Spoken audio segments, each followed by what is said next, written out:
Welcome to my channel, Enlightenment in the Darkness. And welcome to the 7 Hermetic Principles and how to use them to improve your life.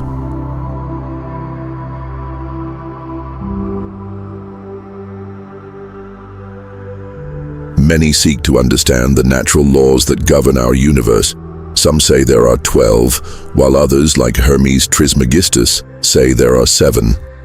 Trismegistus explains the foundational laws of our reality in his 7 Hermetic Principles. Here's what these principles are all about, and how we can all use them as a source of inspiration and empowerment. What are the 7 Hermetic Principles, and where did they come from? The 7 principles are the foundation of Hermeticism, a branch of spiritual philosophy dating back as early as the 1st century AD.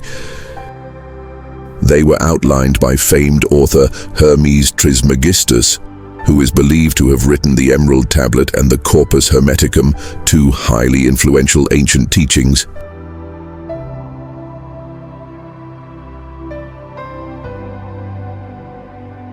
His work would go on to influence both ancient Greek and Egyptian cultures, with both adopting him as a god of wisdom.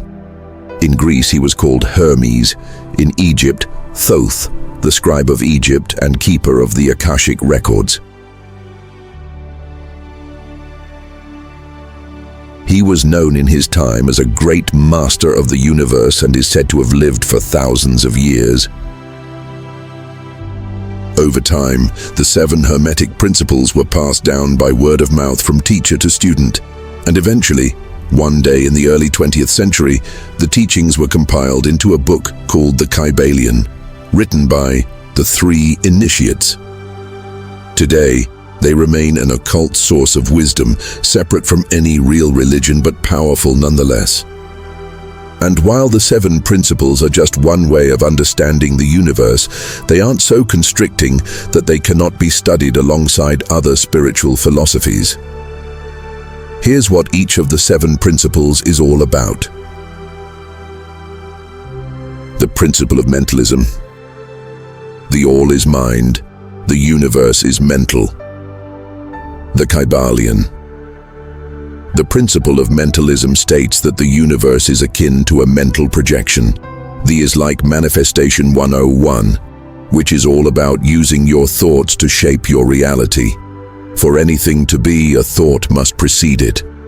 Through this principle, it's believed that God is consciousness or thought, and the universe is a manifestation of the mind of God. Using this law, we too can harness the power of our minds to create the life we want. How to apply it? Consider the initial thought that led you to find my channel and this video on whatever device you're on, or even the thought that is most influencing your mood right now. When we recognize how much our thoughts manifest every day, whether internally as a physiological or emotional state, or externally, as the things we do or places we go, we see that when we can control our mind, we control our lives. We can get better at this through spiritual practices such as meditation, which help us train the mind. The principle of correspondence. As above, so below. As below, so above. The Kybalion. We've all heard this quote before, but maybe you never knew it was Hermes who first coined it.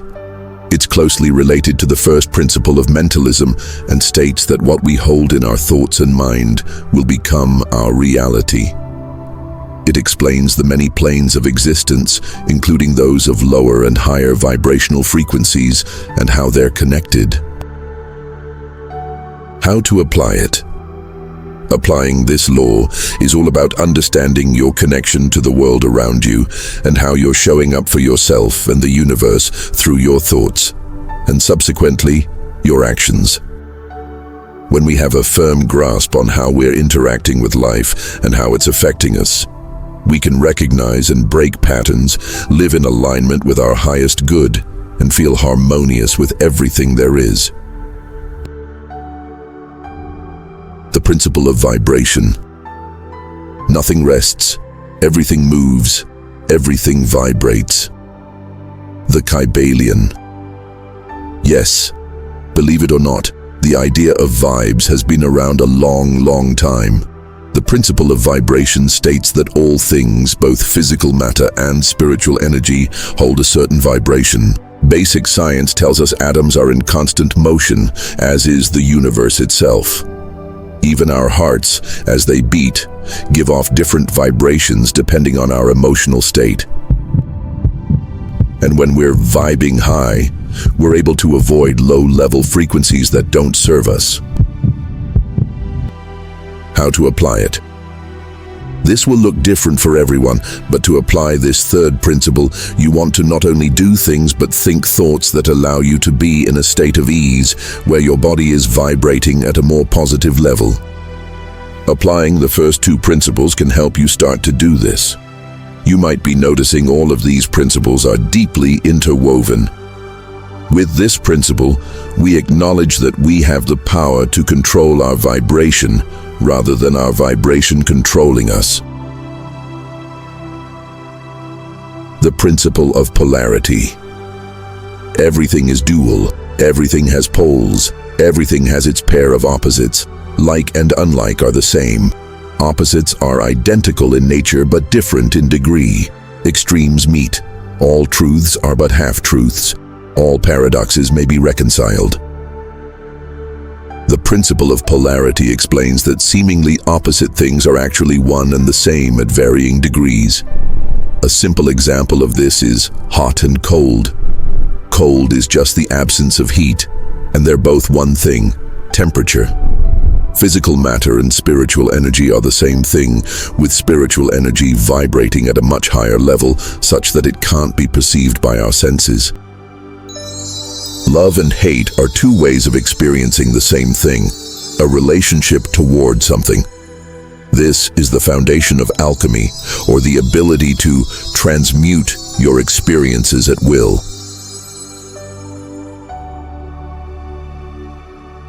How to apply it? Applying the principle of polarity takes a degree of mental stamina and involves shifting the way you look at something, potentially completely on its head. Take the hate you may feel for someone. Is there any way you can shift it to feelings of love, for example? Anytime a lower vibrational emotion is bringing you down, can you recognize it, feel it, and transmute it to a more positive one? The principle of rhythm. Everything flows, out and in. Everything has its tides, all things rise and fall, the pendulum swing manifests in everything. The measure of the swing to the right is the measure of the swing to the left. Rhythm compensates. Closely related to the principle of polarity, the fifth principle states that between the opposing poles there exists an inherent rhythm. The tides move in and out. We inhale and exhale. Everything is in motion. Nature has its seasons, and so too do we. Understanding this principle allows us to recognize our life's and the universe's natural rhythms, so we can actually work with them rather than having them working against us. How to apply it? Know that nothing lasts forever, and things are ever changing. As you get deeper into working with this law, you'll be able to work with your own emotional states to avoid a dramatic pendulum swing of feelings. It's thought that eventually the master will be able to completely transcend duality. But if you're just getting started, try becoming more aware of your emotional state and using polarity, number 4, and rhythm to start getting more comfortable with the natural fluxes of your life.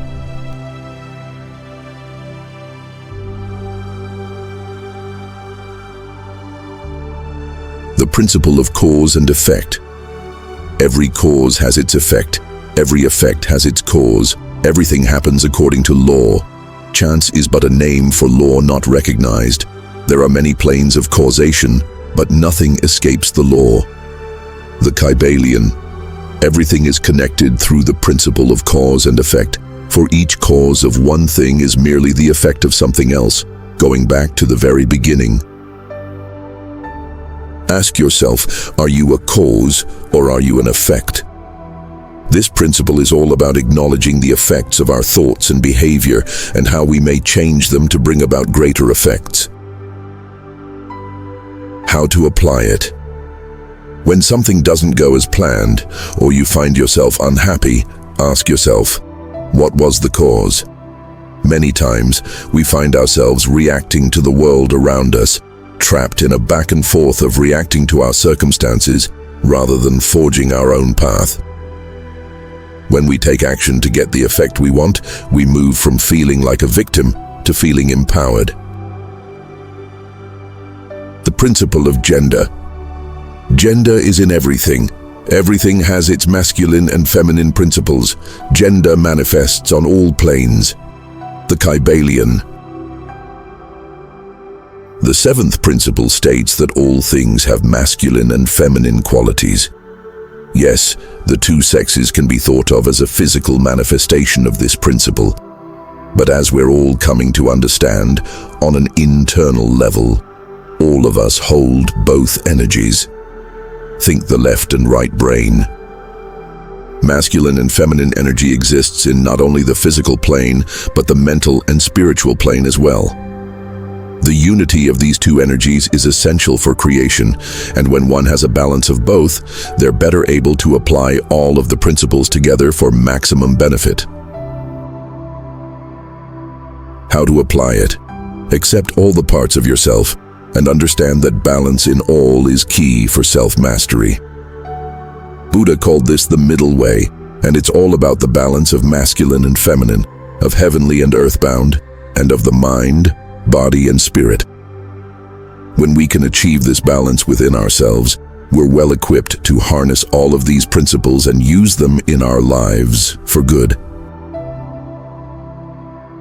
If this all sounds like a lot, don't worry. These principles run very, very deep, and it can take a long time to fully understand and embody them. Each time you come back to them, you may understand them in a new way or on a deeper level. And in time, these principles can help you master your own mind and your life as a whole. Please feel free to comment your thoughts or feelings about the 7 Hermetic Principles and how to use them. Thank you for joining me here today on my channel, Enlightenment in the Darkness.